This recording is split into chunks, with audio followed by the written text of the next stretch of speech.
Deuteronomy 11. So love the Lord your God and follow his instruction, his regulations, his case laws, and his commandments always. And know right now what your children haven't known or yet witnessed: the Lord your God's discipline, his power, his mighty hand and outstretched arm, the signs and the acts that he performed in the heart of Egyptian territory against Egypt's king Pharaoh and all his land. What God did to the Egyptian army, to its horses and chariots, how he made the water of the Reed Sea flow over their heads when they chased after you, but the Lord destroyed them. And that's how things stand right now. What the Lord did for you in the desert until you arrived at this place, and what he did to Dathan and Abiram, the descendants of Eliab the Reubenite, when the ground opened up its mouth and swallowed them, their families, their tents, and every living thing they possessed in the presence of all Israel. Your own eyes witnessed each of these powerful acts the Lord performed. So keep every part of the commandment that I am giving you today, so that you stay strong to enter and take possession of the land that you are crossing over to possess, and so that you might prolong your life on the fertile land that the Lord swore to your ancestors to give to them and their descendants, a land full of milk and honey. The land you are about to enter and possess is definitely not like the land of Egypt, where you came from, where you sowed your seed and irrigated it by hand like a vegetable garden. No, the land you are entering to possess is a land of hills and valleys, where your drinking water will be rain from heaven. It's a land that the Lord cares for. The Lord's eyes are on it constantly from the first of the year until the very end of the year.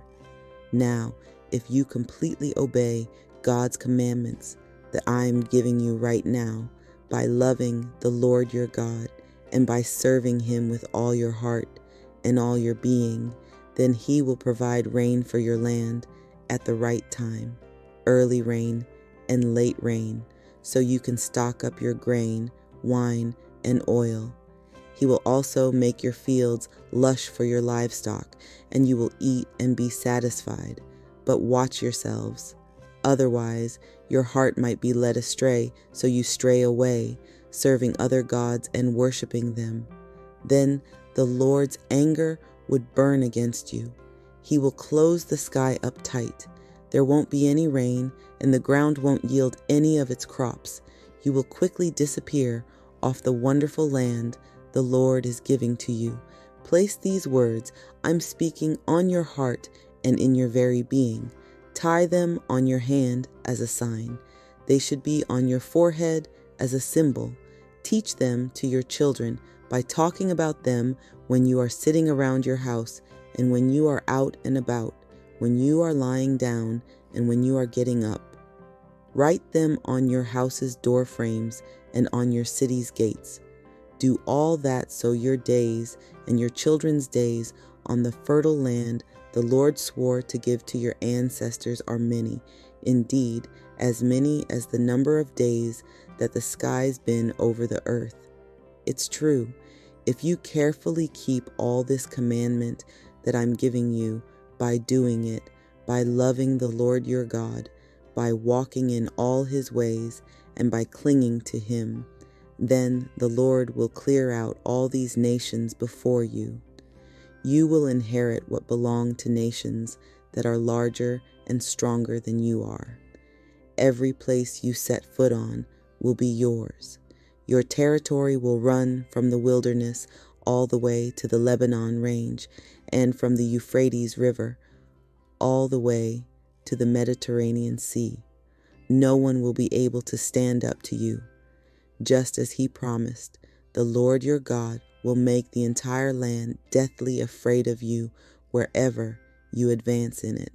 Ceremony on Mount Gerizim and Mount Ebal. Pay attention. I am setting blessing and curse before you right now. The blessing, if you obey the Lord, your God's commandments that I'm giving you right now. But the curse, if you don't obey the Lord your God's commandments and stray from the path that I am giving you today by following other gods that you have not known. Now when the Lord your God brings you into the land that you are entering to take possession of, put the blessing on Mount Gerizim and the curse on Mount Ebal. Aren't both of these mountains across the Jordan River, down along the western road in the region of the Canaanites who live in the desert plain across from Gilgal, next to the Morah oak grove? So then, once you cross the Jordan River to enter and possess the land that the Lord your God is giving you, and you take possession of it, settling down in it, you must carefully follow the regulations and the case laws that I am laying out before you right now. Deuteronomy 12. Regulations and the case laws. Worship at the location the Lord selects. These are the regulations and the case laws that you must carefully keep in the fertile land the Lord, your ancestors' God, has given to you to possess for as long as you live on that land. You must completely destroy every place where the nations that you are displacing worship their gods, whether on high mountains or hills or under leafy green trees. Rip down their altars and shatter their sacred stones. Burn their sacred poles with fire. Hack their gods' idols into pieces. Wipe out their names from that place. Don't act like they did toward the Lord your God. Instead, you must search for the location the Lord your God will select from all your tribes to put his name there as his residence, and you must go there. You must bring your entirely burned offerings, your sacrifices, your 10th part gifts, your contributions, your payments for solemn promises, your spontaneous gifts, and the oldest offspring of your herds and flocks to that place. You will have a feast there, each of you and your families, in the Lord your God's presence, and you will celebrate all you have done because the Lord your God has blessed you. Don't act like we've been acting here lately, everyone doing what seems right to them, because up to this point you haven't yet reached the place of rest or the inheritance the Lord your God is giving you. But you are about to cross the Jordan River and will settle in the land the Lord your God is giving you as your inheritance. Then he will give you rest from all your enemies on every side so that you live safely and securely. At that point, you must bring all that I'm commanding you, your entirely burned offerings, your sacrifices, your 10th part gifts, your contributions, and all your best payments that you solemnly promised to the Lord, to the location the Lord your God selects for his name to reside. Then you will rejoice in the Lord your God's presence, each of you, your sons and daughters, your male and female servants, and the Levites who dwell in your cities, because they have no designated inheritance. But watch yourself. Make sure you don't offer up your entirely burned offerings in just any place you see. No, only at the location the Lord selects from one of your tribal areas. That's where you must offer up your entirely burned offerings, and that's where you must perform everything I'm telling you. However, whenever you wish, you may slaughter and eat meat, as the Lord your God sees fit to bless you with such in your cities. People who are polluted and people who are purified can join in the feast, as they would if they were eating gazelle or deer. But you must not consume any of the animal's blood. Pour it out on the ground, just like water.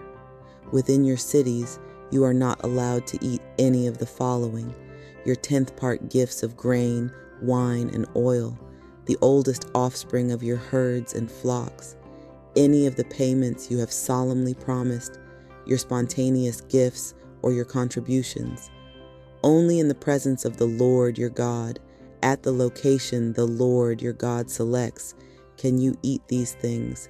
That holds true for you, your son and daughter, your male and female servant, and the Levite who lives in your city, then celebrate all you have done in the Lord your God's presence. But watch yourself. As long as you are on the land, don't forget about the Levites. Once the Lord your God has enlarged your territory, as he promised you, and you think to yourself, I'd like to eat some meat, because you have the desire to do so, feel free to do so whenever you want. But if the location that the Lord your God will choose to put his name is far away from where you live, then slaughter an animal from your herd or flock that the Lord has given you, just as I have commanded you, and eat it in your cities whenever you wish. But be sure to eat it as if it were gazelle or deer. People who are polluted and people who are purified can feast on it together. Furthermore, make sure that you don't consume any of the blood, because blood is life. You must not consume the life along with the meat. You must not consume any of it. Pour it out on the ground, just like water. You must not consume any of it, so that things go well for you and for your children later, because you did what was right in the Lord's eyes. Note that you must bring your sacred offerings and your payments for solemn promises to the location the Lord selects, offering up your entirely burned sacrifices, both meat and blood, on the Lord your God's altar. The blood from your sacrifices must be poured out on the Lord your God's altar, but you are allowed to eat the meat. Observe and obey all these words that I am commanding you, so that things always go well for you and your children later, because you did what was good and right in the Lord your God's eyes. Once the Lord your God has removed from before you all the nations that you are entering and taking possession of, and you have displaced them and are living in their land, then watch yourself.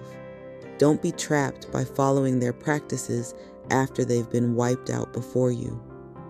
Don't go investigating their gods, thinking, how did these nations worship their gods? I want to do the very same thing. Don't act like they did toward the Lord your God, because they did things for their gods that are detestable to the Lord, which he hates. They even burn their own sons and daughters with fire for their gods. Everything I'm commanding you, you must do it with utmost care. Don't add anything to it or take anything away from it.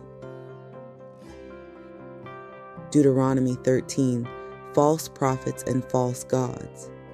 Now if a prophet or a dream interpreter appears among you and performs a sign or wonder for you, and the sign or wonder that was spoken actually occurs, if he says, come on, we should follow other gods, ones you haven't experienced, and we should worship them, you must not listen to that prophet's or dream interpreter's words, because the Lord your God is testing you to see if you love the Lord your God with all your mind and all your being. You must follow the Lord your God alone. Revere him, follow his commandments, obey his voice, worship him, cling to him, no other. That prophet or dream interpreter must be executed because he encouraged you to turn away from the Lord, your God, who brought you out of Egypt, who redeemed you from the house of slavery. They tried to lead you away from the path the Lord, your God, commanded you to take. Remove such evil from your community.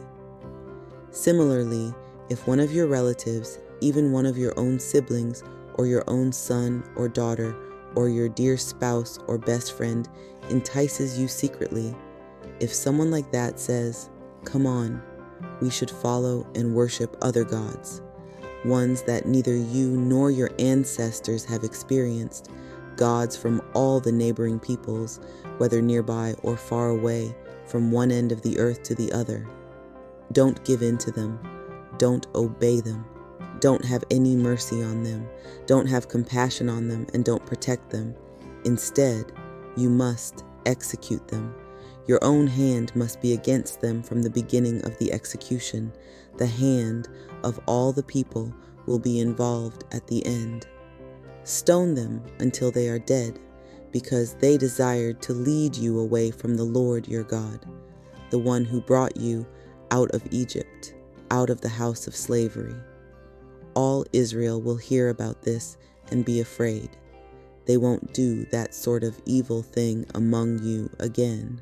Or if you hear about one of your towns the Lord your God is giving you to inhabit, that certain wicked people have gone out from your community, and they've led the citizens of their town astray by saying, "Come on, we should follow and worship other gods, ones you haven't experienced before."